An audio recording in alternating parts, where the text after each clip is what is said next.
Thank you for listening to Depictions Media Radio.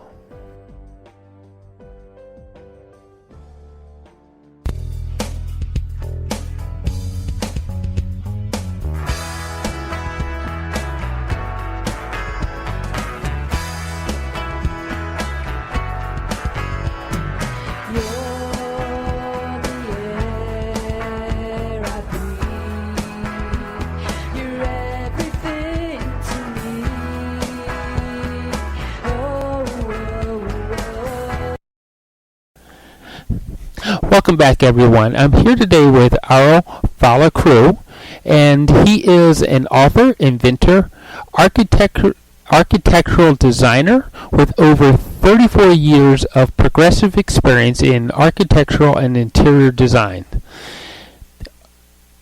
Aryo has helped almost 1,000 clients put style into their lifestyles. His focus is to solve homeowners' problems when it comes to renovations and building their dream homes. Architecture for Aryo is a combination of art and engineering. And Aryo, welcome to the show. And on that point, I agree that architecture is art and engineering put together. So yes. I'm by way of education, I'm a former chemical engineer, and I know what it's like to design something for total utilitarian purposes, and it's just there to function. But a home has to be more than just a function, right?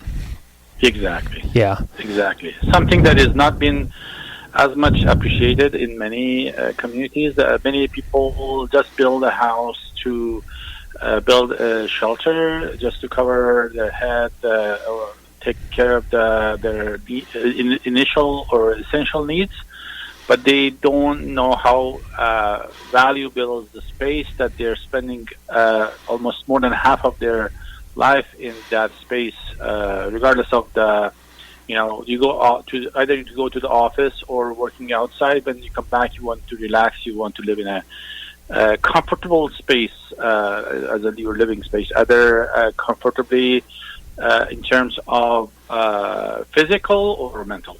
Yeah, it says that you have a philosophy and a psychology into how you actually design homes. Why don't you tell us a little bit about that? To be honest with you, this topic I rather to talk later on. What I want to mention today, to talk about more instead of having the philosophy, I want to talk more about, because I believe your listeners are more interested on how to live in their house more comfortably and be sure that their house is energy efficient. And what is an energy efficient house is anyway. Am I right? Yeah. So why don't we get into that instead? That makes perfect sense. Okay. So why is it important to make sure that we build our homes these days now so that they are environmentally friendly? Okay, I want to go back a little bit to history to see what's happening with our construction industry in the first place. We, as I mentioned, we were building homes for thousands of years. In many cultures, when they were building, they had their climate and environment in mind, and they were building their homes or their buildings energy efficient anyway, or was somehow according to the environment they were building in. But when the modernism been introduced, and especially with North American lifestyle, which we brought some ideas from Europe. Even European were basically when they were building their homes or their buildings, they were trying to make it as environmental friendly or closer to their climate. When we moved to North America, we tried to experiment different type of buildings. The way that right now we built was not exist 200 years ago. we introduced stick framing, and eventually we experiment different styles over years. And we found out over years we found out this is not as comfortable as older buildings. So we are trying to implement new details and new techniques to make it as more energy efficient as possible. As I've been living in North America for over 25, close to 25 years, and over this period of time, I see every several years new building codes comes in and adds some new regulations. Mm-hmm. And why we have all these regulations? It's basically trying to make our living space much more comfortable, because we have to. We're actually adding some more technology to our buildings. We're adding more comfort to our buildings by when the building technologists experiment to see why some buildings are subject to leaking, or subject to air leakage, or subject to not getting proper air quality, and people are having the basically problems, health problems, either because of the air quality or something else. Then they create new details and techniques and technologies to build the houses in different, with a bit more advanced techniques.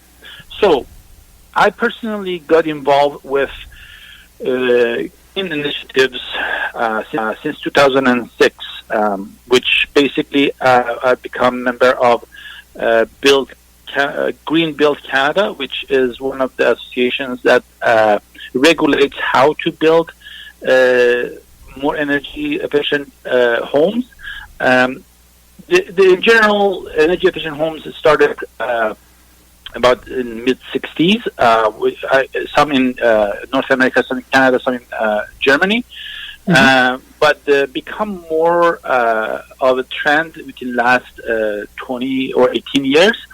And because of that, some of these regulations or some of those standards that they brought in, which was voluntarily acceptable by some builders, now become a rule, and they become a code with many municipalities.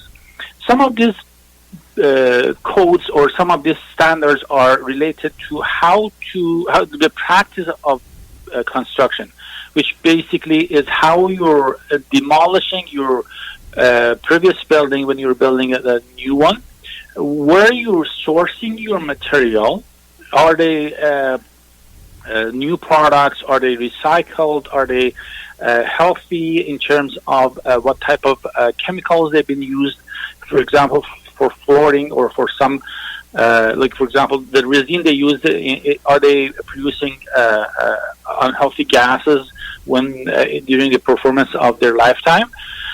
So these will become the standard right now in many municipalities throughout Canada, and I believe most American cities as well. But we are getting to the point that we are bringing more and more standards to make our homes energy efficient, which basically right now, let's say, passive house, for example, been introduced to North America in the last 15 years. I don't remember exactly the date, but I got involved with them within the last 10 years almost. And basically, the passive house is a Rolls Royce of, let's say, energy efficient homes. And then we have net zero homes. And what we are trying to do is trying to make sure we build homes that it doesn't require to be independent. Basically, it doesn't need the hydro or utilities from the municipalities or something else. We try to build homes that they do not waste energy, and not only that, even they can produce energy as well. Well, how can we There's, you just said something that's like really interesting with that. It produces its own energy. So let's say, for example, within a passive house, we have three different standards. One is basically you're building a home that is fairly energy efficient, which means that it still uses the electricity from your local provider, but it doesn't. It uses a minimum requirement of energy to heat it up or for operation. But then we have a hybrid system which we produce some during the days that we have sun, or we produce which is with solar panels or with the wind turbine or any other source that you have available. But then in some time we have to rely on a grid as well. But there another type which many houses, especially when it comes to rural area, that they like to build that way, which is going to be expensive for them to bring new line to hydro line to their home, either is in the middle of island or something like that. That is, even right now, it's many of the houses in the cities they're building this way as well, which basically is 100%. Produce energy, and not only that, even they can sell to the grid. Like BC Hydro in British Columbia and Canada used to purchase from homes. I'm not sure if they have that plan at the moment, but basically your investment toward to build your home energy independent was even giving you return on investment in a long term by selling that to the grid. In some cities still they do this as well, which basically you spend maybe $15,000 or something like that, or maybe more, depends on where you are, for your infrastructure to build that energy production system in your house. But then you will gaining money or generating money by selling to the grid. Right. So whatever you don't use, your family doesn't use, gets sold back to the municipal grid. Exactly. Okay. Like for example, Tesla came out with a brilliant idea that they are right now producing roof shingles that produces energy. You don't have to install not quite pleasant, solar panels on top of the roof.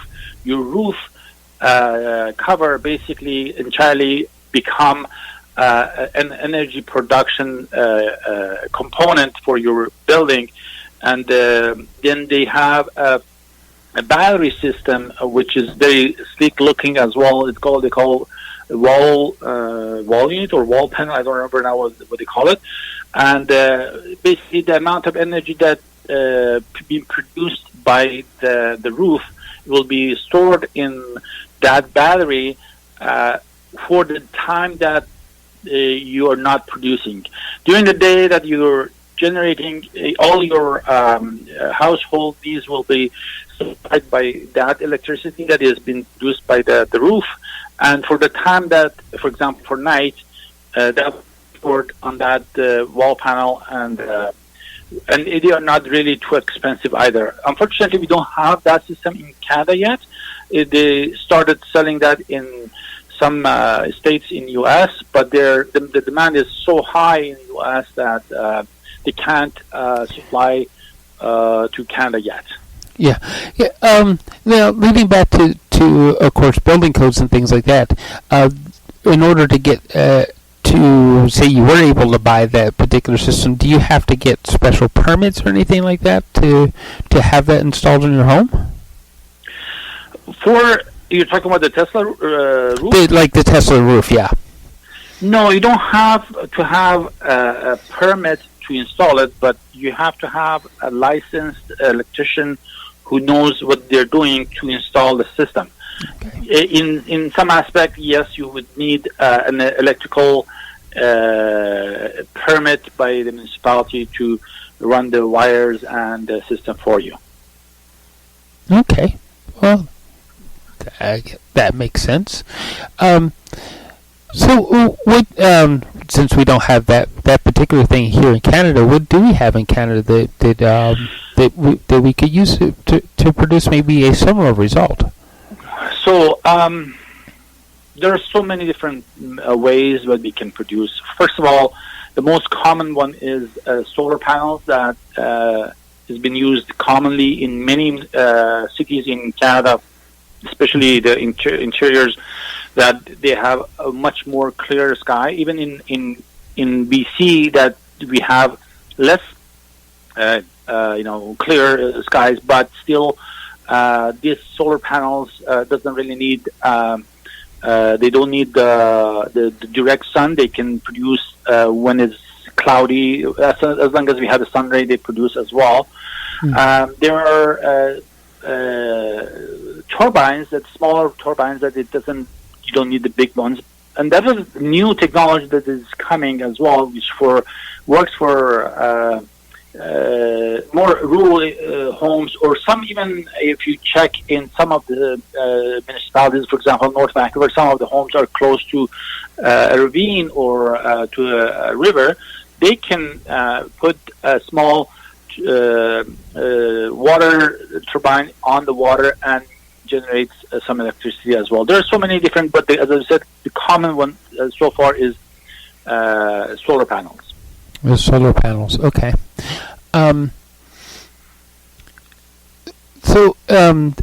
Say I'm building my home, and of course, like you said, in rural or rural areas, you have to pay, say, the hydro company X amount of dollars to run the line from where, say, their last location, or from the road or something, back to your home. So, and you decide you're going to do solar instead, and try to recoup some of the cost and all that kind of stuff. Is there any type of government subsidies or incentives to build your home this way? Depends on where you are. Depends on the municipality and the province or states. In U.S., they have a whole lot much more interesting incentives. In Vancouver, or let's say in BC, is not as great. It used to be better, but now it's not as much. I know, in fact, that if you build your home energy efficient, you will have we call it step code in BC. If you build your home in step code 5, for example, you will receive up to $25,000 incentives, because you're putting more effort on your building by itself, your house. Or let's say, for example, in the city of Vancouver, besides all that incentives that you're receiving from the province, you will have an extra density, which it becomes very valuable when you're selling your home later on, by 0.06% added floor area. The reason being is, they say, okay, when you're building a home, you will be reducing some part of your floor area by adding the wall thickness. So that extra wall thickness would not be as much as 0.06%, but they're trying to encourage people to build passive houses. So they're adding that extra floor area, which in the dollar value would be the amount of extra square foot that you can sell at the end of, in case you want to sell your house, which considering the value of real estate in Vancouver, it is a very reasonable amount of incentive they are offering. But otherwise, if you want to just add some production of electricity, in particular in BC and Vancouver, we don't have a great incentives, except if you, as I mentioned, if you're building your home passive house or meeting step code 4 or 5. Right. Is there Okay, so we do have some monetary value being added to our home because of it. In comparison, how to taking the steps to curb from buying as much electricity from the hydro company, is there an environmental benefit that that those who feel this way about the environment, that will make them feel a little bit better knowing that they're building a home that isn't drawing as much power from the grid provided by hydro? See, considering that we are shifting toward to less oil dependent economy. Mm-hmm. That being said, is, for example, our vehicles are going to be electrical, like it or not, sooner or later is coming, and it's coming faster than you think.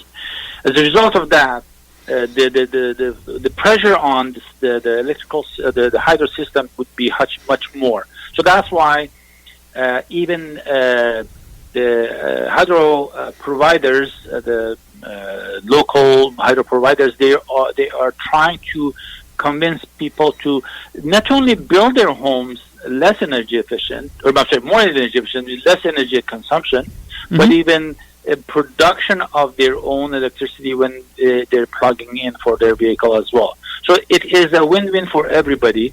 And as a matter of fact, in some municipalities, it is not an option anymore.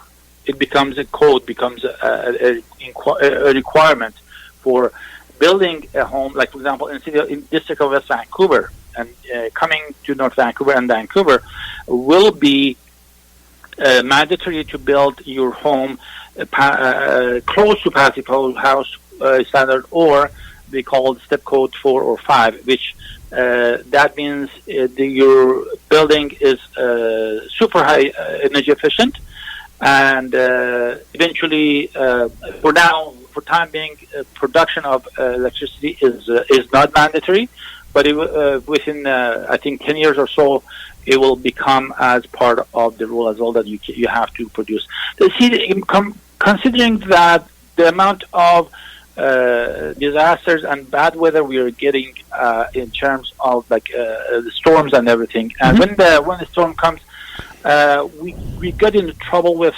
the power distribution, and many citizens get in a situation that they don't have electricity or they got in blackout.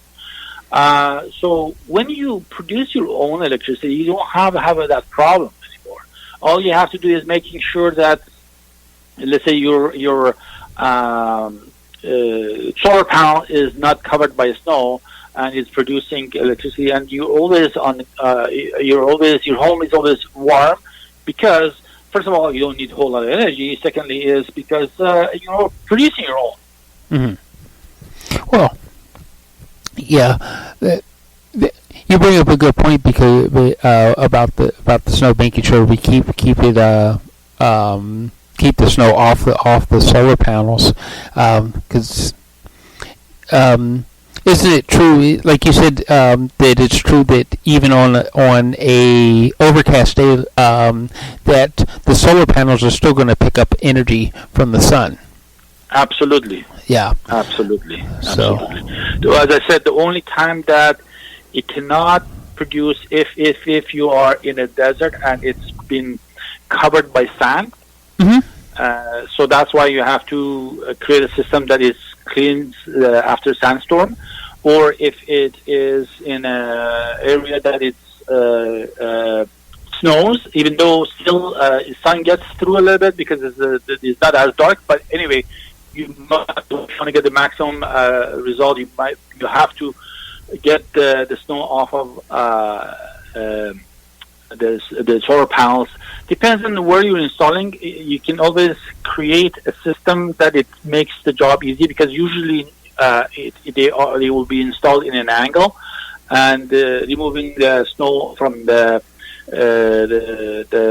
solar panel is not that difficult. Other thing is big leaves covered or moss you will need once in a couple of years maintain them in terms of the clean, making sure that they are clean and they perform at maximum to their maximum capacity. Right. Okay. Do you have any advice for people who are looking to build a new home, and where they can find maybe information to find the right things for their home as they're building it to be more environmentally friendly?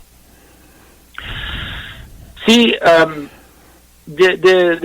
need of environmentally friendly houses are not, or it is become a must, and all I have, if they are homeowners, they all have to educate themselves how, if I want to build a new one or renovate my existing house, what should I know and what should I expect from my builder? That is what they have to do. If it's not my option anymore, that okay, should I do it or not? Because if you don't do it, you're going to be off trend, and eventually whatever you're doing, your investment would goes basically to garbage. In a simple word, because imagine you're buying a brand new, Korean car that they will go, their parts are not going to be available anymore. After 3 or 4 years using it, you cannot sell it anymore, your car. Neither if it gets in trouble, you cannot fix it. The same story for a house that you're building. When you build a house, you cannot build, in some municipalities you can, but you better not to build a non-energy efficient house anymore, because the trend is here, and in some municipalities who are not here, they will have to implement it sooner or later. So the message is educate yourself. There are websites for understanding, like Passive House, which is Passive House Canada, and Net Zero, which it is Vancouver base from the city of Vancouver website. You can educate yourself as well and understand what are the steps have to be taken.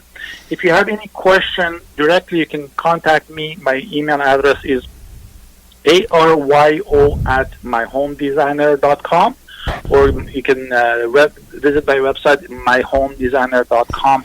I will be happy to help you to get as much of the information as possible, or even lead you to the builders who can help you out in your area to build your energy efficient home. Awesome.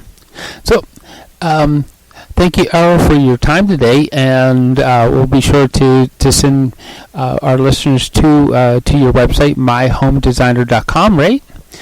Yes. And hopefully we'll get a good initiative going where people just simply follow the rules of building a more energy efficient, or as you put it, also net zero homes. Yes. All right. Yes.